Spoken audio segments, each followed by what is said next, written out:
Hey guys, welcome to this video, and it's going to be top 10 Pokemon from Generation 1. And I really love Generation 1. The original is always the best. So I'm going to be listing off my personal top 10. Maybe you'll agree, maybe not. If you don't agree, just comment below giving me your top 10. So now let us start. Number 10. It's inside that egg. Most of you probably know who it is. It's Eevee. First of all, just take a few seconds to look at it. How can you say no to a face like that? Seriously. It's so cute. Also, in first generation, it had 3 different evolutions. And it was always a dilemma to pick which one. I usually went with Vaporeon. But when I replay the games, I have chosen the other evolutions. Eevee may not be the strongest, but it's too damn cute to not be in the top 10 for Generation 1. Number 9. Yes, it's one of the coolest looking Pokemon. Just look at him. He has razor sharp slicing claws. Like it's one tough bladed bug named Scyther. In later generations, he would evolve into a stronger Pokemon. But really, if you're dead set on using oversized bugs on your team, this guy's it. He's bigger than dragons. He can probably beat a lot of dragons. And apparently if he cuts through things with those claws, he just gets sharper with those. And he was one fast creature. And then you can also see in some of his battles, they made him look so good. And you just wanted to capture one of these in Generation 1. So that's why he's my number 9. Number 8. The only Pokemon to be defined by his facial features and his holding of kitchenware? Yes, that's right. It's Alakazam. And he was the only 3rd stage psychic type evolution back in the day for red and blue. And he was known for his powerful psychic moves and his awesome spoon bending powers. It was incredible to see that spoon bend and they just focused on it.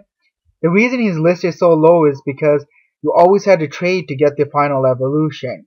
And then most of us wanted the Alakazam that we trained ourselves, so we would have to trade back. So that's 2 trades to just have one that you caught and raised.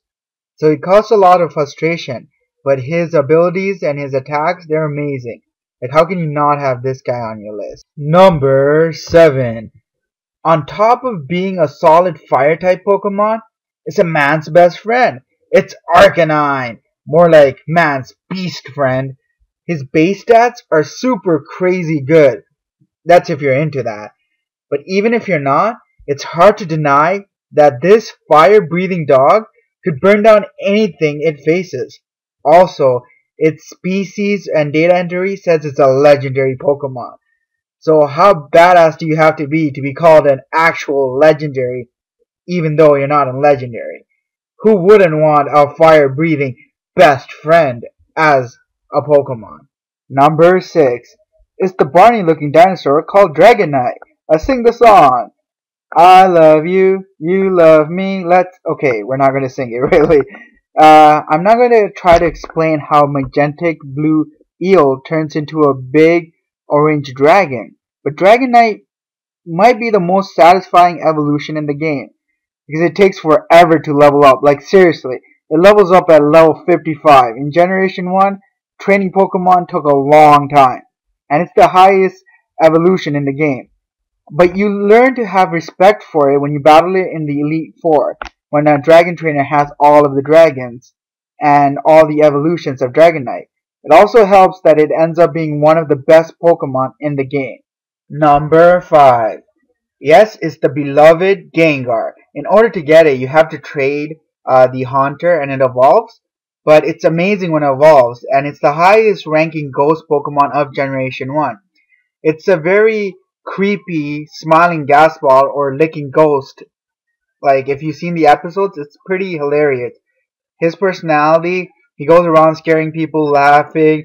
It's just entertaining episodes to watch when Gengar's featured in them. Also, battling the gym leader made me gain respect for how amazing it could be and how powerful a move like Shadow Ball could be. It's a huge Pokemon, Tootly Smile, and the fact that it also looks a lot like the undead spirit of Clefairy. That's a theory that's going around. But to me, I like it because of how simple it looks, but it can be scary and funny at the same time. Number 4. Yes, it's Charizard, the Pokemon that Ash abused and used all the time.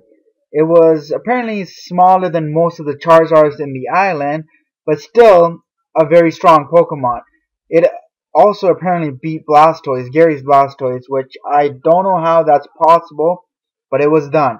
I just love how it's not a dragon type, but it looks so much like a dragon. It can fly, it's pretty powerful, its personality is amazing, and I had one, but I had to trade to get it because that was my original starter.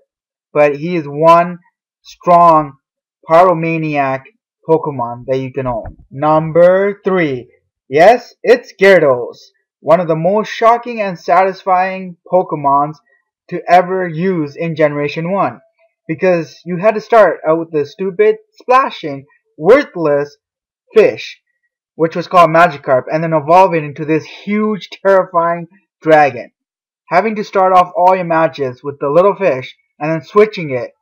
Also, if you had experience share, you would have just had another Pokemon started off the match. But most of us didn't right away, so we just would switch off Magikarp. But evolving it is so satisfying, seeing that it turns into this.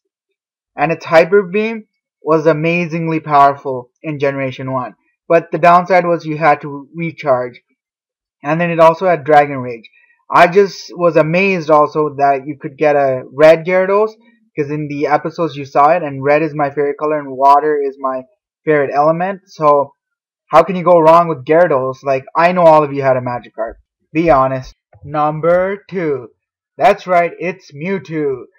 One of the top legends of Generation 1, if not the top.